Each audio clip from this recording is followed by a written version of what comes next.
So welcome all of you. Today we will discuss about various questions which are asked in recent exam of your FMG December. And if we talk about these questions, I would say these questions are clinically based questions. And you people must be knowing whenever we teach in our missed classes, we always follow the same pattern of the clinical questions. We give you the clinical problems here in the class also. We ask you the various questions based on these clinical problems which we face on day-to-day basis in OPDs. So the same pattern the questions are asked these days in exams. Now, if we talk about these questions, the level is, I would say, easy to medium because the questions are mostly from the important topics. There is no question being asked from some unimportant or any topic which is not been covered in the classes.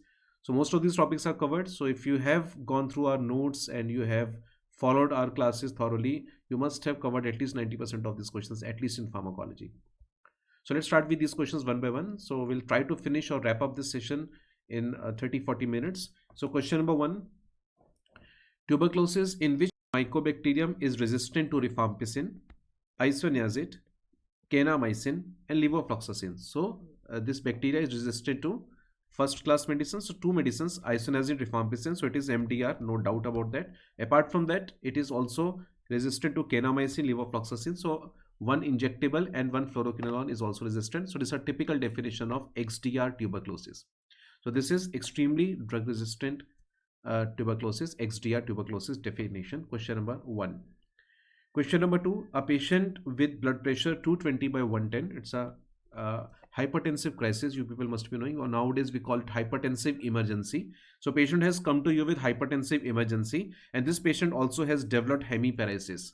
So patient has developed hemiparesis because of because there might be a hemorrhage, but on CT scan you have the physician has found that there is no hemorrhage. So blood pressure is very high. Patient has got hemiparesis. Maybe because of high blood pressure, some of the brain structure is getting pressed, and that is causing this paralysis. And there is no hemorrhage, right?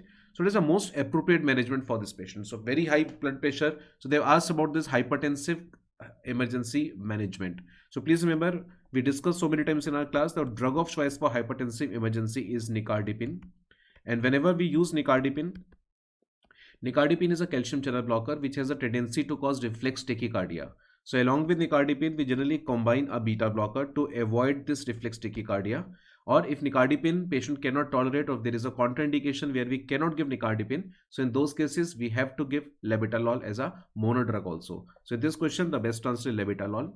Please remember, sublingual nifedipine is contraindicated. It was used in the past, but when this medicine is used, this can lead to precipitation of heart disease. So this is contraindicated. This patient has very high blood pressure. So generally we avoid fibrolytics. So fibrolytics are medicines where one of the contraindication is high blood pressure, right? So it's a very high blood pressure, hypertensive crisis. Fibrolytic medicines, thrombolytic medicines are avoided, and conservative therapy is also not recommended because it's a high blood pressure, patient is symptomatic, we have to treat the patient. And once you come to the next level, we'll teach you how to manage this patient step by step, because in this case we are just asking about the drugs which are used. Now next level, you come to know in first 24 hours how much blood pressure should be reduced, right? And then in next 48 hours how much blood pressure should be reduced. It should not be like that you have started a medicine and the blood pressure has come back to 120 by 80. It's not like that, right? So it's a hypertensive crisis question, and we have covered this point so many times in our class. So IV labetalol is the best answer in this question. Question number three, a patient has taken a drug and that has caused gynecomastia. So medicine which can cause gynecomastia in men and cause menstrual irregularities in women. So in this question, the best appropriate answer is spironolactone. So please remember, spironolactone is a potassium sparing diuretic. You people must be knowing, right? And this medicine structure resembles the steroids. So this medicine block testosterone receptors also. So by blocking aldosterone receptor, medicine mechanism of action is aldosterone receptor blocking action. But apart from blocking aldosterone receptor, this medicine can also block testosterone receptors. So when taken up by the male, this medicine will block this testosterone receptor, and by blocking this testosterone receptor, this medicine can increase the level of estrogen in male body, and that can cause gynecomastia as a side effect. Same thing if given to a female, excess of estrogen can lead to menstrual irregularities. So the answer to this question number 3 is spironolactone. One more drug of this group is eplerenone. So that medicine will not cause such type of sexual disturbances. Next question, a female patient presented with greenish vaginal discharge and diagnosis of bacterial vaginosis is made. It's a very simple, straightforward question. What is a drug of choice for bacterial vaginosis? So please remember, bacterial vaginosis caused by bacteria, drug of choice is metronidazole. So metronidazole is a drug of choice for microorganism responsible for this bacterial vaginosis. Simple, straightforward question, and this we have covered already in our regular classes. Next question, which of the following drug is used for the treatment of mountain sickness? So this question was asked in last year exam also, and we have covered so many times during our lecture. But is a drug of choice for mountain sickness. So please remember, in mountain sickness, patient will go to the higher altitude, patient develops hypoxia, and due to that hypoxia, patient will have symptoms. So very simple, if patient will take acetazolamide, if patient will take acetazolamide before starting his journey, this acetazolamide will induce mild metabolic acidosis in his body. And due to this mild acidosis, patient will hyperventilate, and due to this hyperventilation, patient will take lot of oxygen. And if there is excess of oxygen already present in his body, after reaching a higher altitude, patient will not develop the symptoms of hypoxia. So drug of choice for mountain sickness is acetazolamide. Next question. A young boy has history of fast blinking and staring at something for around 20 seconds. So young boy is a young patient, and the typical history of blinking of eyes, and patient get lost in between while speaking to someone at least for few seconds, like 20 seconds. And electroencephalogram, this is electroencephalogram, this has shown the frequency of 3 hertz. So 3 hertz frequency spikes you have seen. This is typically a pattern of absence seizure. Typical absence seizure, the case is typical absence seizure. So which of the following drugs should be used in the treatment? So please remember, in patients of absence seizure, if this is a typical absence seizures, drug of choice is ethosuximide. So we have discussed so many times in our lecture, ethosuximide is drug of choice for typical absence seizure, and if it's a atypical absence seizures, then we can use valproate also. So please remember, typical absence seizure, there is involvement of only calcium channels. So we give a specific calcium channel blocker, ethosuximide. But when it comes to the atypical pattern, when patient has the multiple spikes, multiple pattern in EEG, then obviously we suspect the involvement of other regions of brain also. So in that case, we give a broad spectrum medicine like sodium valproate. So in this case, the best answer is sodium valproate, because ethosuximide is not given. If there is ethosuximide in an option, then that would be a better answer, right? Because it's a typical case of absence seizure.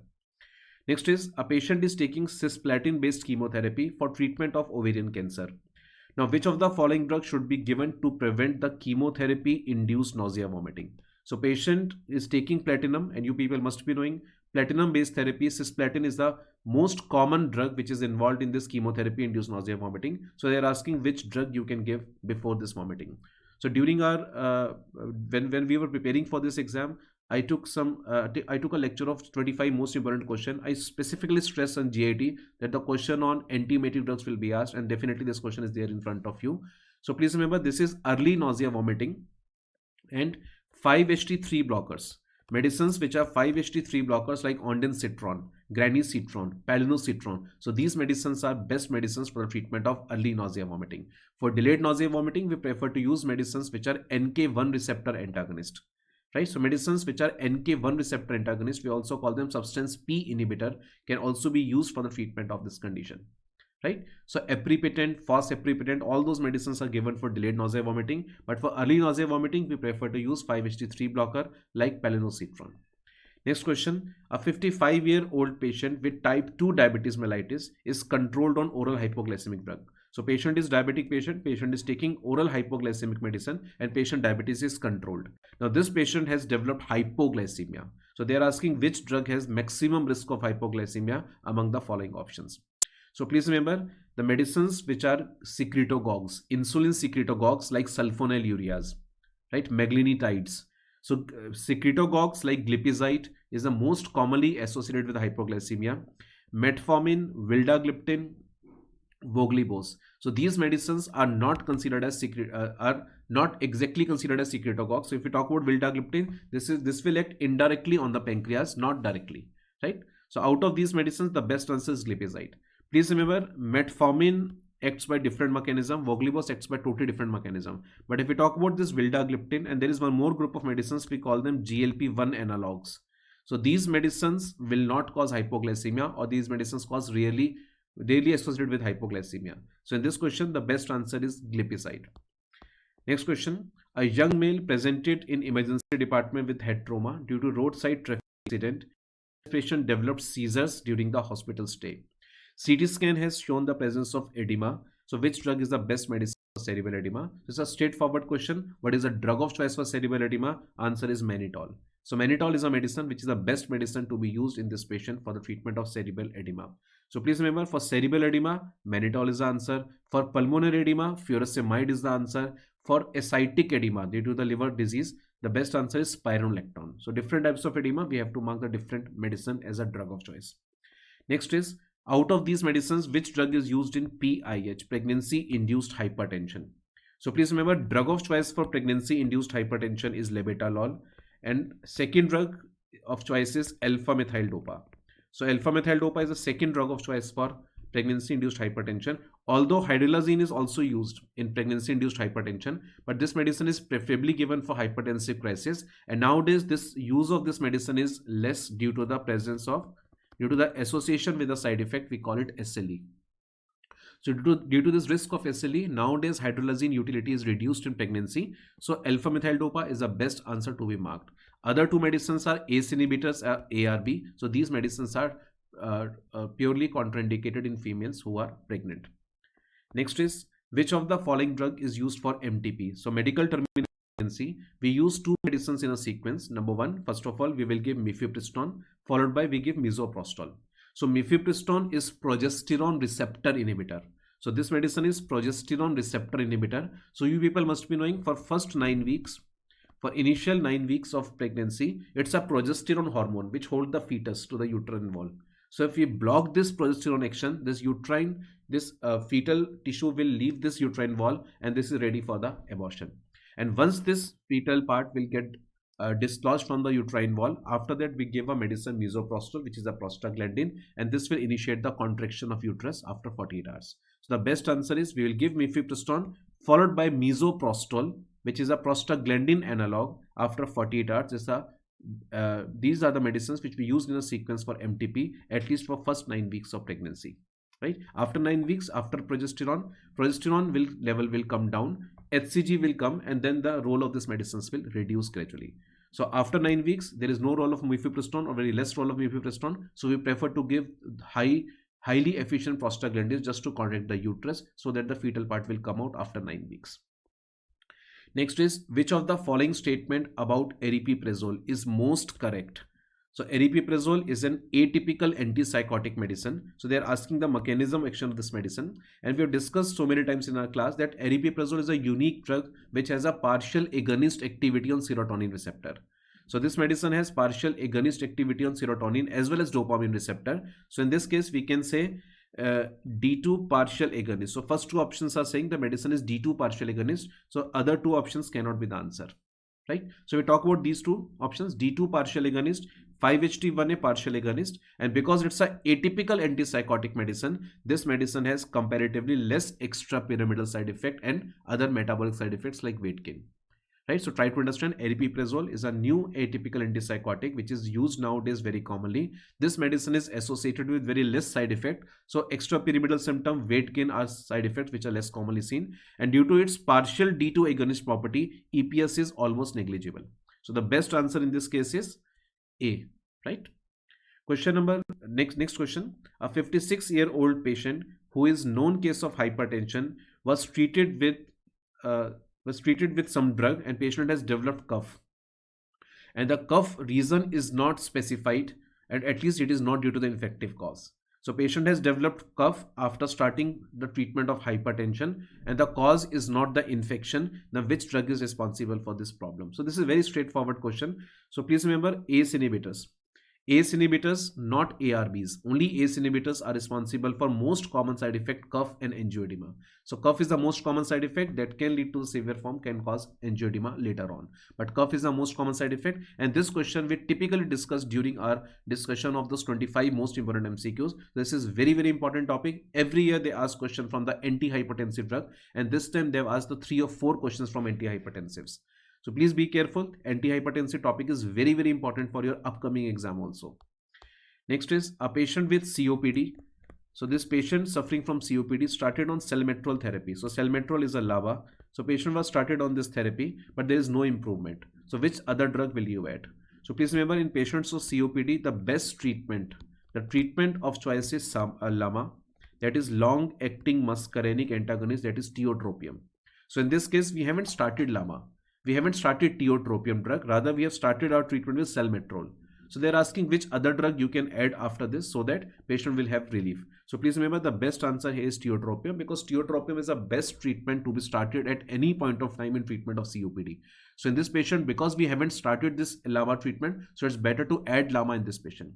Now, in this patient of COPD, if it is given to you, patient is having some inflammatory symptoms also. For example, patient is having high eosinophil count, right? And you suspect the presence of inflammation which is going on. Or you have started the combination of LAMA or LAMA and LABA, and even then patient is not responding. Then in that case, we can also give inhalational corticosteroids. So when you suspect presence of inflammatory symptoms, or there is a high eosinophil count, or you have already started these two groups, LAMA and LABA, still patient symptoms are not controlled, you can add inhalational corticosteroid according to the latest guidelines released in 2020 for this COPD. Next question, a patient is presented in emergency department in a coma state, and this patient has consumed some unknown poison. Patient has consumed some unknown substance that is not known, but this patient has symptoms like excessive sweating, bradycardia and hypotension. So it's a typically cholinergic symptoms. So this is cholinergic poisoning. These are the cholinergic symptoms. Now, which drug is most appropriate for the treatment of this patient? So we have discussed this question so many times in our class, as well as during that 25 most important questions, that OP poisoning, organophosphate poisoning, cholinergic poisoning, carbamate poisoning is a very, very important question. Every alternate year this question is asked. So this time they have asked this question, and they asked about the best management. And please remember, antidote of choice for OP poisoning is atropine. In this question, pralidoxime is also given, but please remember the role of pralidoxime is an enzyme reactivation. Pralidoxime is not given as antidote. This medicine has only role in enzyme reactivation, which helps in the fast recovery of the patient. So the best treatment here is atropine. So next question, a patient suffering from P. falciparum malaria. So patient has developed malaria, and now this patient is presented with coma as well as altered sensorium. So this is typically a case of cerebral malaria. So this patient has developed complicated malaria, cerebral malaria. This is a complication of P. falciparum malaria. So which drug is the best management? So we have discussed so many times in our class. For complicated malaria, cerebral malaria, the best medicine is artesunate. So drug of choice is artesunate. If artesunate is not given, we can give other artemisinin derivatives like artemether, arteether. So other artemisinin derivatives we can also give to this patient. And if even after that patient is not controlled, then we can also give quinine. So quinine can also be given, right? So in this question, the best answer is B. Bombay, artesunate. Next is, what is the mechanism of action of doxycycline? So straightforward question, doxycycline mechanism of action. So it's a protein synthesis inhibitor. It's a tetracycline class of drug. This medicine will act on 30S ribosome. So I specifically told you people in class that mechanism of action of antibiotics. Mechanism of action of antibiotic is very, very important, and this medicine is protein synthesis inhibitor. Answer is C. Next question, 50-year-old female suffering with breast cancer and have ejection fraction 25% on echocardiography. So she is suffering from heart failure. She is having this kind of symptoms of cardiogenic shock also, maybe, right? So female is not very stable. She is having this heart disease. Now, which drug should be avoided in this patient? So please remember, we know that anthracycline antibiotics. So anthracycline antibiotics like doxorubicin. So doxorubicin, daunorubicin, epirubicin, all these medicines have highest risk of cardiotoxicity. So these medicines have highest risk of cardiotoxicity, and therefore this medicine is contraindicated in this patient or should be avoided in this patient. Now guys, please remember, in this question, they have asked about doxorubicin as a straightforward answer. But there is one more drug, trastuzumab. So trastuzumab is one more medicine which is associated with cardiotoxicity, and this medicine is also very commonly used in treatment of breast cancer. So question comes from breast cancer, be careful about this rubicin group of medicine, right? As well as this trastuzumab group of medicine and cyclophosphamide also. So cyclophosphamide is one more drug which can cause cardiotoxicity as a side effect. Right? So for cardiotoxicity, please remember doxorubicin, daunorubicin, epirubicin, cyclophosphamide also, and trastuzumab also. So in this question, the answer can be C also. But here we have to choose a drug which has the maximum incidence. So I have chosen doxorubicin as the best answer of this question. Right? Next question, which of the following TB drug should not be used in pregnancy? So very simple, straightforward question, that aminoglycoside antibiotics.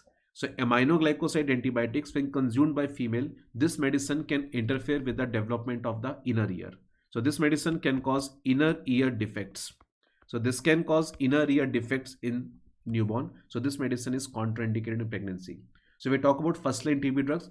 All first line drugs, TB drugs, can be given to pregnant females, but kanamycin is the drug, or the streptomycin or the aminoglycosides are the drugs which are contraindicated during pregnancy. Next is, what is the mechanism of action of drug LT-Place? So LT-Place is an enzyme when given to a patient. This is a thrombolytic agents. So if you remember, I mentioned so many times during my lecture that hematology is a very, very important topic. Every year you get 2 or 3 MCQs from hematology, and this year also they've asked about the mechanism of action of thrombolytics. So whenever we give thrombolytics, these medicines converts plasminogen to plasmin. So plasminogen, which is an inactive form, it is converted to plasmin, and this plasmin can dissolve the fibrin clot. So this plasmin can dissolve the fibrin clot. So this will dissolve the fibrin clot. Right? This is a thrombolytic medicine. So answer is A. This medicine can increase the level of plasmin in the body. Right? So this is a hematology question.